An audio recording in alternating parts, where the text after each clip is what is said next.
Number 11, Kentucky women's basketball lost to number 17, Tennessee, 60-58. So what exactly happened? Apologize for looking down because I cannot memorize all this stuff. Tennessee was up 29-22 at halftime. Tennessee scored 31 points in the second half, while Kentucky scored 36. There's more to the game than that. That's why I'm going to go over the last minute game. This is besides the stats, of course.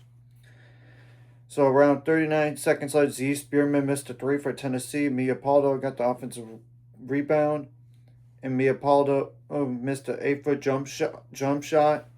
Klestrack, there was like a team rebound on Tennessee.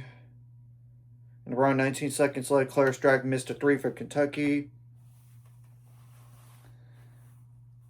And Talasia Morgan got the defensive rebound for Tennessee. And Tony Morgan fouled around 12 seconds left. And Kentucky, had to foul in that point to get to a number of fouls to give, then get them to the free throw line. And Tennessee did call a timeout. Then back-to-back fouls around 10 seconds left and 9 seconds left. One by Asia Boone, the other by Amelia Hassett.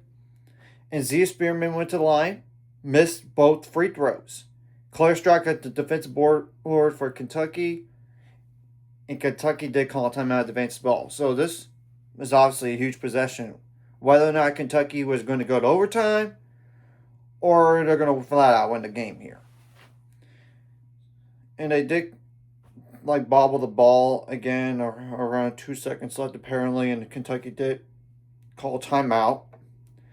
And Tony Morgan for Kentucky turned the ball over, which was stolen by Talasia Cooper, and the clock ran out. And the crazy thing is, the last points scored were with 124 left, and it was 60-58 after Mia Paldo made the first free throw but missed second. And the last made field goal for both of these teams was 156 left, and it was 59-58 at the time. So yeah, only 3 made baskets that were not free throws in the last 3 minutes of the game.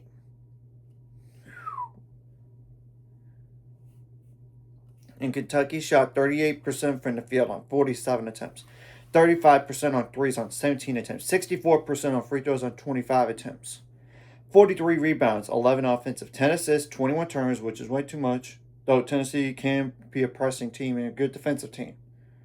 5 steals, 7 blocks, 14 fouls, 0 points out the bench. And 3 double-digit scores will literally combine for 43 points because, after all, the non-double-digit scores were 9 plus 6. Yeah, that's 15 right there, and that's 6 more points in this game. Now, Tennessee had how many bench points? 8 plus 2, that's 10, plus 3, that's 13. And only 1 double-digit scorer that had 21 points. However, 1, 2, 3, 4 other players scored 6 more points. This game combined for 8 plus 8, that's 16, plus 9, that's 25.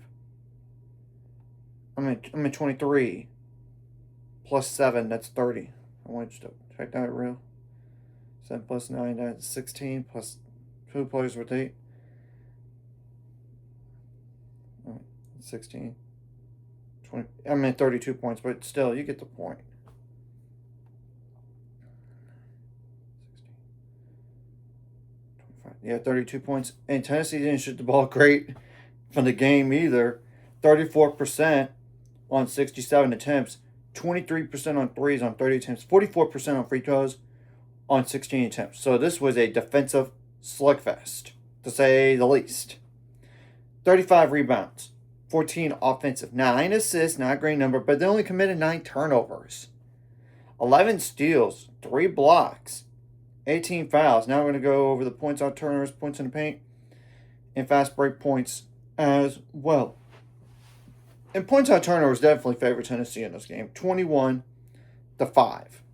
Fast break points did favor Kentucky, 15-11. Same thing goes for points in paint, but that was 22-20. And this is obviously huge for the SEC standings because, after all, Tennessee is 6-0 in the SEC, unlike somebody in South Carolina that lost their first game tonight in the SEC, and there's obviously Vanderbilt there, Tennessee's rival. That's currently unbeaten. So this was huge for SEC standings at 14-3 overall. Now, Kentucky 17-4 overall, 4-3 in the SEC. I do expect Kentucky to drop some. It's more like how much. And Tennessee should move up. But depending on what they do next game. What's the next 5 games? Well, Kentucky, you got face a Georgia team that is a receiving votes team next. And you get them at home January 25th. And this is pending all the travel craziness with the weather going on. So I would not necessarily sleep on them by any means. Then you get Arkansas on the road February 1st. I would think you would win that game, but then you get Vanderbilt, and who knows about Vanderbilt being unbeaten at that point. But it's still a tough matchup. But luckily you get that at home on February 5th. February 9th, you got to go on the road to Texas. Yikes. To say the least. Then you get Texas A&M at home for February 12th. I would think you would win that game. So 2 give me wins, I would think, even though Arkansas is on the road. Now, for Tennessee, you got to go on the road to Ole Miss January 26th, and I would not sleep on them. That's a tough game. Then you get Mississippi State at home January 29th. Then that's a Mississippi State team that did defeat Kentucky, and they did push Vanderbilt as well. So I would not sleep on them. I don't think they are a receiving votes team, but still I would not sleep on them either way. To be honest, according to AP poll.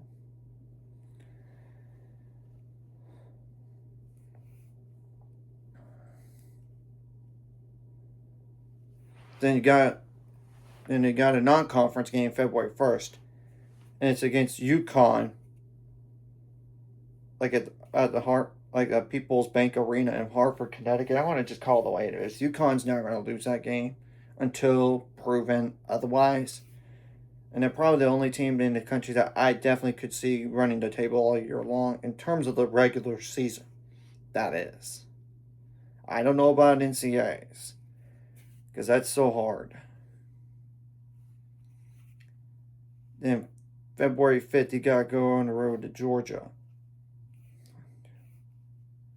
3, 4, and then you got to go on the road to South Carolina February 8th. Tough game, especially when you have to go on the road. Yikes. But still, I don't expect Tennessee to go unbeaten in the SEC. There's no way on earth. And I even say the same thing about Vanderbilt. Even though they're unbeaten right now, I just don't see it. Schedule's too tough. I mean, look at Tennessee. It's not what I'm mentioning either. You got Texas at home. You got to go on the road to Oklahoma, who beat South Carolina tonight in overtime. You got to go on the road to LSU. And you have to play Vanderbilt not once. I mean, you already play. Like Vanderbilt, you have to play, but you get them at home.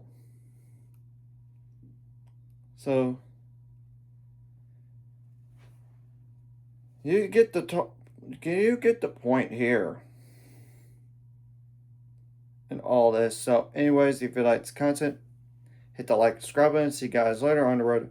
800 subscribers, goals, ultimate goal. That's 1,000 more. So many more with this course like video. Comment video really helps YouTube algorithm. Some more people see it. Sharing the videos up as well. Some more people can watch. And if you're watching and not subscribe, hit subscribe button to the notification bell as well.